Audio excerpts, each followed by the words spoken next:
প্রতিদিন সকালে ভারতে দুটি ভিন্ন বাস্তবতায় ঘুম ভাঙে। একটি টেলিভিশনের পর্দায় উজ্জ্বল নতুন ভারত, এক ঝকঝকে গল্প যা বিক্রি হয় উন্নয়ন আর বিশ্বগুরুর স্বপ্নে।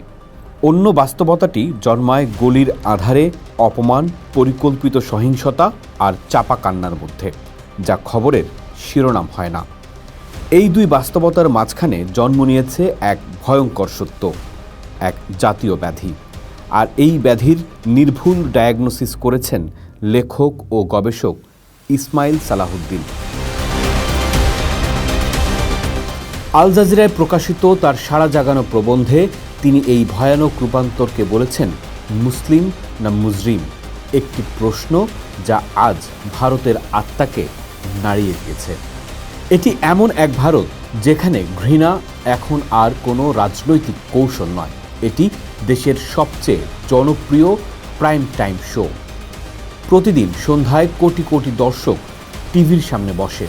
অ্যাঙ্কররা ডিজিটাল গ্ল্যাডিয়েটরের মতো এক একটি বিষয়, কখনো লাভ জিহাদের নামে আতঙ্ক, কখনো জনসংখ্যার বিস্ফোরণের নামে ষড়যন্ত্র তত্ত্ব।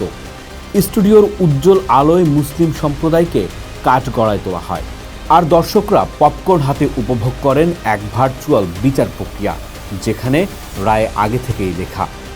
দর্শকরা শুধু দর্শক থাকে না, তারা অজান্তেই বিচারক হয়ে ওঠেন।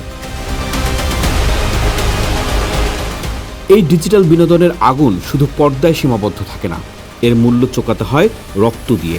যখন আজমগড়ে 7 বছরের একটি মুসলিম শিশুর ছিন্ন ভিন্ন দেহ পাওয়া যায়, সেই খবরটি জাতীয় বিতর্কে জায়গা পায় না।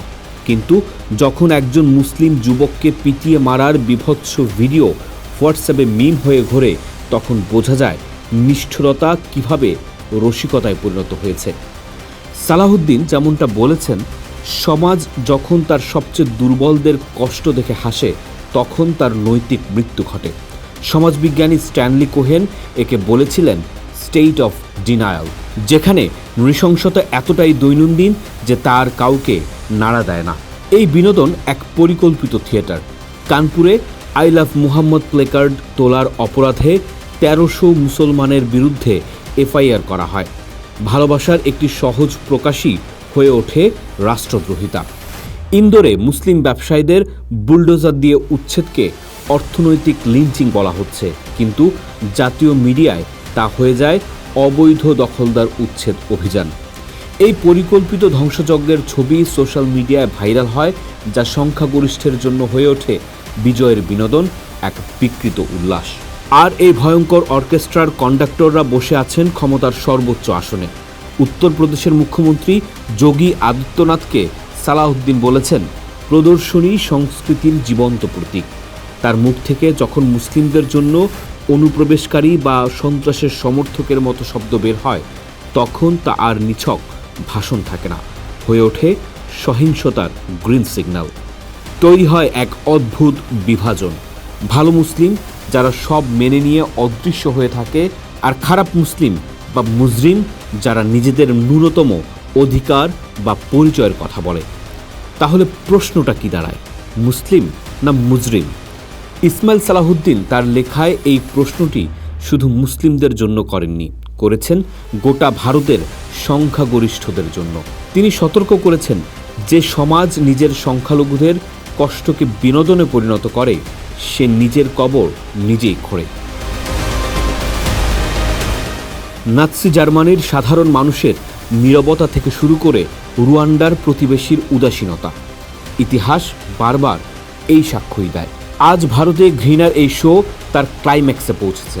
প্রতিটি শোয়েরই একটি শেষ দৃশ্য থাকে। প্রশ্ন হলো, পর্দা নামার আগে ভারতের সংখ্যাগরিষ্ঠ কি তাদের হাতের রিমোট কন্ট্রোলটা তুলে চ্যানেল বদলাবে, নাকি এই ভয়ঙ্কর শোয়ের শেষ পর্যন্ত দেখবে?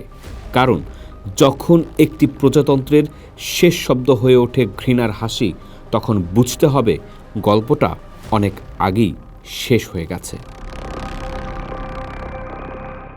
পোস্ট দেখুন, ভাবুন, করুন, থাকুন পোস্টের সাথেই।